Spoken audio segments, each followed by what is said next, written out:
Khalid yang udah dihilangkan juga. Hayabusa kah? Tapi MM sih menurutku mending ambil Whisky. MM gak Kalau sih aku buat MM Whisky. ya dengan tipikal kayak gini MM better karena MM kayak lebih beresiko kecil untuk bisa di karena dia kan progres.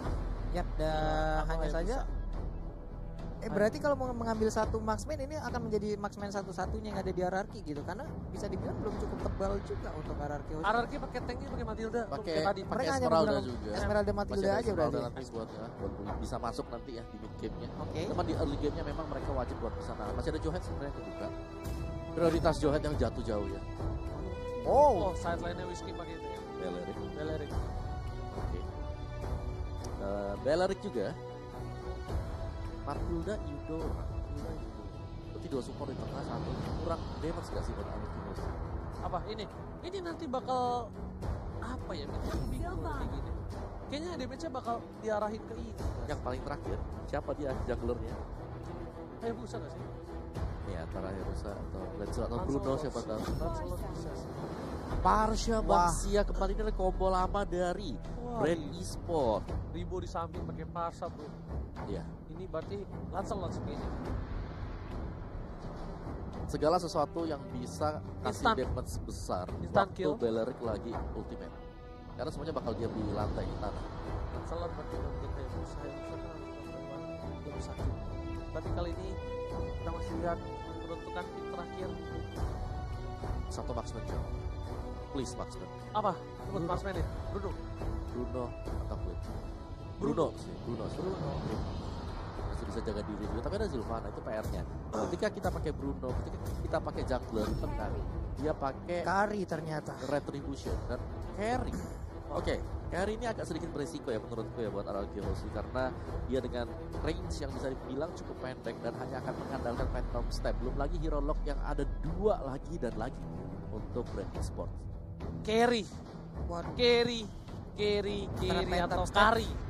Phantom Step dan juga mungkin sliding tackle yang dimiliki oleh Bruno ternyata mungkin ya mereka udah punya strategi tersendiri dari Araki Hoshi dengan ada Kari yang udah mereka ambil ya udah dengan 5 Kita hero percayain ini aja. ya udah kita percaya Kita dengan percayain mereka kita berikan support kita berikan seluruh dukungan kita untuk tim RRQ Hoshi. Yes, Yes. apapun yang terjadi untuk tim RRQ Hoshi kita percaya. seluruh sobat Mobile Legends yang ada di Indonesia, Thailand, Caster ataupun siapapun kita percaya dengan apapun keputusan kalian. percaya. Kita bakal mendukung apapun yang Ya. kalian lakukan, apapun hasilnya, kalian tetap Indonesia, kalian sudah membanggakan negara Indonesia. Mari kita buktikan juga yang di Indonesia kita support habis-habisan karena produksi anak pada nobar, Yap. semua orang pada nobar, Yap. semua support untuk tim RRQ Hoshi dan ini dia game keempat, game penentuan akankah RRQ Hoshi nge-drag match kali ini ke game yang kelima ataukah dari tim Brand yang akan menumbangkan RRQ Hoshi. So, langsung bersama dengan Ranger Mas Papul dan juga Oh, wow.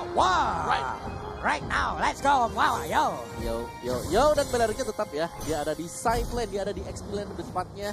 Biar cepat buat dapetin level 4 tapi seperti yang Oji bilang tadi Ribo lagi dengan Parsha dia dengan side yang harus diwaspadai karena di sini ketika dia sudah masuk ke dalam level 4 dia bisa keliling dengan wings by wings untuk melepaskan Feather Ensang untuk membantu teman-temannya yang berada di lane yang lain karena rotasi dari hampir almost kali ini bakal ditumbangin sama seorang Finn, tapi ternyata Finn bakal coba di take down. Masih ada satu buah yang kita harus ditinggalin. First spot didapatkan oleh seorang Lusty. Berisoke, tadi adalah inisiasi yang cukup gagal. Berisoke, no problem, masih bisa. Masih early game, 1 poin didapatkan untuk last bukan seorang Kaltezi. Iya, hampir aja tadi bisa mendapatkan untuk di arah purple buff-nya. Sin juga masih mengamankan ke area purple buff-nya. Tapi di bagian bawah untuk Ribo sendiri hampir aja bisa disikat habis. Sementara untuk Whisking harus balik badan dulu masuk lagi ke dalam outer turret yang dia milikin. Bener banget, bener bukan sembarang bener. Di sisi lain dari Pew bakal membuka vision dari R7. R7 sedikit kesulitan dan berhasil mendapatkan 1 buah jungle. Masih bisa. Dan di arah top lane dari Whisking, di arah bottom lane Whisking bakal coba untuk mengcover seorang Sin. Sin inget dulu tuh dia player kari banget. Dia jago banget player kari, apalagi di season 3 langsung ada basic ke arah belakang. Bakal coba diganggu, memilih untuk mundur dari seorang Sinnya. Bakal ngebuka vision Lusty, kali ini bakal dibonyokin. Gak boleh terlalu offside. Gak boleh terlalu offside dari seorang Lusty. Oke, sementara itu ada 3 player, 4 player langsung mengepung pergerakan dari Lusty tapi masih bisa digocek bersama lagi dengan Parsyada mengeluarkan Feather Ice Ray, gagal untuk mendapatkan satu hero tersebut. Tapi ternyata bakal dicoba visionnya dibuka oleh seorang Lusty. Dan di sana udah ada Pew. Ribo harusnya nggak punya ultimate kali ini. Kaltizi juga bakal nge-take out dan harusnya Turtle yang pertama diamankan oleh tim Grand Esports Pak Bulu. Wow, ini satu hal yang sangat-sangat cepat sekali kita lihat, tapi ternyata untuk Psycho-nya malah langsung tertancap dan masuk ke dalam Imperial Justice. Tertangkap sudah untuk Matildanya. 2-0 skor, sementara R7 pun harus balik badan. Sin dan juga Finn harus melihat dari kejauhan saja, nggak bisa terlalu memaksakan untuk bisa masuk ke dalam fight itu lagi. Wow, lihat udah ada stiker dari seorang Lusty. Jangan sampai berasa mentalnya kali ini, jangan sampai ke tilting apa ya, jangan sampai kepancing lah. Kepancing. Jangan sampai kepancing. Trigger. Iya, ke-trigger omong silakan. Oh, ini udah nyerang psikis juga berarti nih. Iyalah, dia sampai goyang mata-mata gitu tadi kan. Bukan main, Pak. Pede banget berarti dia kalau udah kayak begitu. Tapi ingat, ini masih bisa berlanjut bro, tenang aja. Masih semangat kita semua juga untuk mendukung tim Indonesia. Dan Kaltizi di arah midlane bakal coba beli untuk farming terlebih dahulu. Dia farming, habis itu dia coba untuk rotasi. Dan ini harusnya coba di cutting sih. Kalau menurut aku ya, rotasinya di cutting dari Kaltizinya. Ya. Dan dengan RRQ hosting mereka punya Eudora, mereka harus bisa memaksimalkan Eudora. Dengan stun, dengan pressure dari Eudora, mungkin combo juga dengan Matilda agar bisa mendapatkan instant burst damage skill di early game-nya. Iya, karena untuk Sylvania sendiri untuk berhadapan dengan Esmeralda sendiri mungkin dia akan agak cukup tidak mau ya, mungkin karena dengan spiral yang dia keluarkan, dengan adanya satu ataupun absen yang dia miliki itu pasti akan sangat-sangat dihindari oleh Cipana. Tapi untuk sekarang di bagian bawah ada pertempuran antara Esmeralda dan juga Baxia. Lalu hadir sudah Cloud yang langsung mengarah ke area gold buff dan sepertinya nggak ada gangguan sama sekali, berhasil sudah dia untuk mendapatkan gold buff tersebut. Tapi Fisiko lihat ini bakal coba untuk memukul mundur seorang Pew, dan Pew harus mundur sedikit. Lusty juga mereka tahu, mereka sabar menunggu, dan di late game nanti harusnya Sin bisa numbangi siapapun sih. Di garis depan ditumbangi dengan gampang. Tapi untuk bawa Drake game ini ke late game tanpa Sinnya pick off atau tanpa Sinnya terganggu, itu yang susah. Betul. Dan juga Ribonya lagi dan lagi kita melihat bahwa ada rotasi yang dilakukan. Bellery kemana diikutin sama Ribo sekarang. Plus nantinya Ribo juga mungkin akan berada paling belakang ya, bagaimana untuk Araki bisa masuk ke dalam area tersebut. Sementara sekarang Turtle-nya udah mulai dicolek, ada Lusty yang memancing-mancing, Theo setengah lagi darahnya. Tapi pertempuran di bagian tengah, ada Federasi yang dikeluarkan begitu aja. Tapi jauhnya udah mulai tumbang, baik sekali. Pertempuran masih berlanjut, Eudora pun harus tumbang. Tapi untuk Theo-nya sedikit lagi SP tersisa, tertinggal di bagian belakang. Malah langsung tertangkap juga ke arah Whisking. Memilih untuk mundur dari seorang Sin dan harus farming terlebih dahulu lagi dan lagi, keputusan yang baik. Dia tahu dia bakal bisa di take down, dia tahu dia dari powernya juga kurang lawan Kaltizi, dan dia tidak bisa menggapai Kaltizi yang mobilitasnya cukup kencang. Jadi dia memilih untuk ke arah orange block terlebih dahulu. Setelah dia settle nanti dia bakal berani untuk team fight. Tenang aja, dia butuh timing, dia butuh waktu ya pun. Apalagi bicara soal Kari ya, Kari yang bakal bersinar nanti untuk masuk ke big game late game. Wow, ini Blazing Blade-nya oke, masih bisa tertutup dengan adanya bush yang ada di dalam Om Awa. Belum terlalu berasa, ini karena di early game, tapi di late game nanti tuh bakal berasa banget, sudah bisa dipastikan. Sin masih butuh pamit terlebih dahulu di arah bottom lane. Bagiannya bakal coba dihajar dan langsung tertabrak oleh seorang Psycho, diikat, tapi Sinnya masih terlalu jauh. Platizinya bakal tumbang, harusnya kali ini langsung ada roda dan tidak bisa bertahan. Langsung meleduk bala di hijau di arah bottom lane. Akhirnya kali ini Ararkiosi udah mulai mendapatkan sedikit celah untuk menumbangkan Platis yang dari game sebelum ini nyebulinnya ujubillah menjalin. Iya, susah banget ngejarnya. Sementara untuk Ribo udah berpindah lagi ke bagian atas, balik lagi ke side lane-nya. Sementara ada beberapa hero yang langsung berkumpul di bagian tengah, disetrum tapi masih bisa bertahan, masih bisa kabur. Wow. Tapi itu yang dibutuhkan oleh Artifos. Gimana mereka bisa mengagetkan pemain-pemain dari Brand. Tapi tadi lihat Stannya berhasil menyelamatkan diri dari kawan Ararkiosi. Kali ini langsung berjuang ke arah belakang. Di cover semua arah Fisiko. Fisiko menahan semua damage. Dan lihat bakal coba dipanggil kembali Finn-nya. Finn, sini Finn. Kita petir bukan sembarang petir Finn. Tapi ternyata memilih untuk mundur dari tim Brand Esports. R7 mencoba untuk melakukan cutting di sana. Ada seorang R7, Kaltizi memilih untuk mundur. Gak berhasil untuk mengcover minion di arah top lane. Dan langsung ada satu kali shot. Oh my God. Tapi sayang sekali. Sini di arah mid lane. Difokuskan. Diajar Finn-nya. Di killing spree. Oh my God, ini bisa menjadi bencana. R7 memilih untuk mundur. Fisiko Sakaratul Maut dan bakal coba di dive di dalam. Suret double kill, looking for triple kill dari Kaltizi. Oh my god, ini benar-benar menjadi sebuah hal yang sangat-sangat tidak baik. Tapi sekarang Blazing Duel yang dikeluarkan kembali. Whisking bisa nggak dia selamat satu terakhir? Tapi malah terkena Very Rise Strike di bagian belakang. Oh my god, ya ampun apa yang terjadi. Satu outer turret yang ada di mid lane akan segera bisa dihancurkan. Tapi ternyata tadi kita lihat paling star punya lompat ke bagian depan. Tapi malah menjadi bulan-bulanan bonyok. Satu persatu tumbang. Ararkiosi tidak boleh seperti ini. Mereka tidak boleh melakukan satu persatu yang tumbang. Mereka harus sabar sedikit demi sedikit. Dari Ararkiosi harus sabar nunggu momentum. Kalau satu persatu ini bakal menjadi bencana untuk mereka. Karena dari tim Brand Esports mereka mempunyai gold lebih jauh. Dan dia memiliki level yang cukup jauh. Ya, Kaltisi bebas banget tadi dengan Blazing Duelnya, bahkan bisa menyodok lewat belakang dan bahkan mendapatkan turtle dari levelnya. Kalau kita lihat dari segi gap itu sudah terpaut damage yang besar sih. Iya, ada 2 level di sana, level 12 dan juga level 10. Ini kita lihat ya, rotasinya mereka selalu bertiga. Selalu dijaga seperti ini adalah hal yang baik. Hanya saja tadi di saat terculik satu, itu tuh merembet habis sampai ke player-player yang lainnya gitu loh Mawar. Soalnya keculik Sin.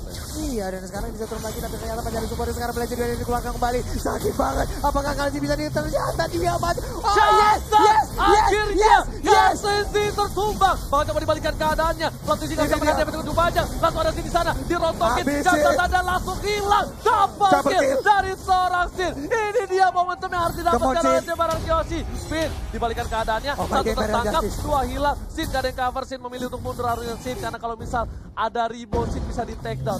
Ini gak boleh sampai keambil juga dari Sin ya. Dia harus pulang. Dia harus farming lagi.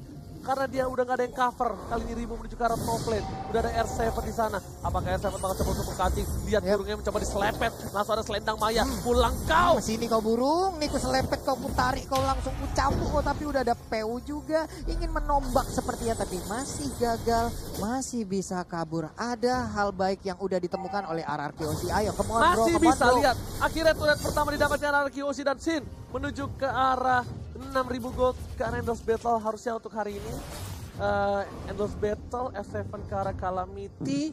Sedangkan dari seberang itu Kartasinya udah menuju ke arah sayap.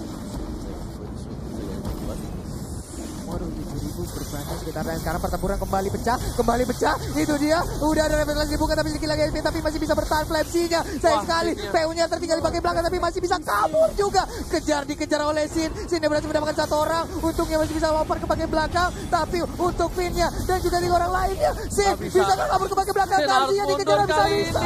Dan lihat masih coba di cover, masih ada Whisking save the day, Kartasi juga bakal coba menyelamatkan seorang Whisking lagi, tapi ternyata di sini Sin-nya yang menyelamatkan seorang Whisking. Kartasi mau ngamanin Whisking tapi ternyata nggak bisa dan bagus banget dari Sin-nya ketika Whisking-nya cover itu Sin-nya nggak mau ninggalin Whisking karena kalau Whisking-nya ditinggalin itu mungkin beda ceritanya, mungkin Sin-nya juga bisa ditumbangin. Ini luar biasa sekali bagaimana tadi 2 orang tersebut saling cover, saling melindungi. Adalah hal baik lagi kita lihat. Kemon Ararki kali masih bisa 14-8 poin sementara. Yuk bisa yuk. Pokoknya kita bisa membuat skor 2 sama dan juga nanti 3-2 kita yang sampai menuju ke grand final. Pokoknya Ararki. Masih bisa. Ayo kita masih bisa lihat momentum Psycho. Dan di depan. Yang mereka langsung harus seorang Psycho masih tumbangkan kill sprintnya seorang Rimo. Tapi Sin-nya menuju ke arah Rimo. Atas standar Sin-nya ditumbangkan tercatat. Langsung ada Blazing Duel ke arah belakang menuju ke arah seorang dia bisa terlalu besar dari seorang Kartasi. Apakah ini bakal terjadi wipe out? No, triple kill dari seorang Kartasi. Siapa masih bisa bertahan? Unstoppable. Tersisa 1 orang saja. Whisking di arah mid lane Indonesia. Kita lihat kali ini berada di posisi yang kurang baik. Apakah bakal coba di push langsung ke arah inhibitor dan sepertinya masih bisa diamankan oleh seorang Whisking. Benar guys, tapi sekarang inhibitor turretnya apakah bisa rubuh? Tidak, masih bisa bertahan untuk Ararki. Kemon Ararki, yuk bisa, yuk kita masih bisa di bagian bawah. Apakah tumbang turretnya? Ayolah tumbang. Ini late game masih bisa, tenang. Ini masih late game masih bisa. Sedangkan di arah top lane para pemain dari tim Brand Esports mereka berada di orange buff dan berhasil diamankan Whisking. Bagus banget, setidaknya at least yang ngamanin Whisking dan menuju ke arah Lord. Kartuzi fokus banget, dia nggak peduli apapun yang terjadi, dia bakal dapetin Lord, dia pengen objektif. Dan Kartuzi ini menjadi salah satu dealer damage yang besar banget, dia udah punya Holy Crystal walaupun Wawa. Yes, itu dia PR. Sekali lagi dan lagi Ribo menjadi salah satu problematika setelah Kartizi. Ketika mereka bisa mengamankan Kartizi, masih ada Ribo yang dengan damage yang begitu besar dan hampir tidak ada pemain-pemain dari Arkehouse yang bisa langsung menyodok ke bagian belakang jika ada Shadow Airstrike yang dilepaskan, dan itu hanya bisa bergantung dari seorang R7 saja. Kalau sampai R7 juga bisa di-pick, wow, itu bakal PR banget karena dengan range yang dimiliki oleh Terry agak sedikit sulit untuk bisa masuk ke bagian belakang. Sudah dihadang terlebih dahulu di bagian depan oleh adanya Baxia. Oke, lihat Arkehouse semuanya sudah berada di dalam base.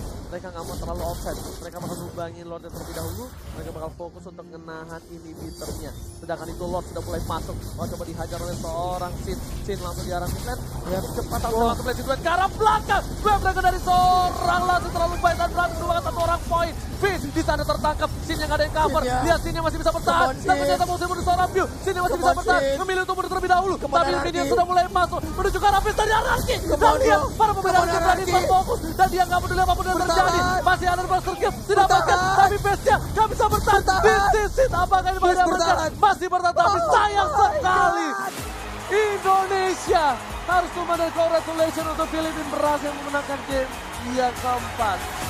3-1 kemenangan bagi Brand Esports. Dan ya, dari pressure yang masuk dari Brand sendiri dimulai dari early phase-nya untuk pembukaan dan bahkan mereka menutup hanya memberikan 1 poin kemenangan. Kalau kita bahas soal Brand sendiri, mereka tuh kayak selalu kasih game pertama buat lawan.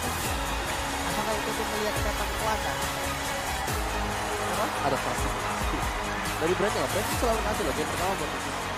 Ya, di seri besok 3 kemarin. Iya, dari game pertama itu kan mungkin nge-game-nya ya itu masih slow gitu kan, itu ini kita lepasin gitu, kita lepasin apa yang akan digunakan oleh lawan, dan di saat peta tim lawan kelihatan nih apa yang akan dia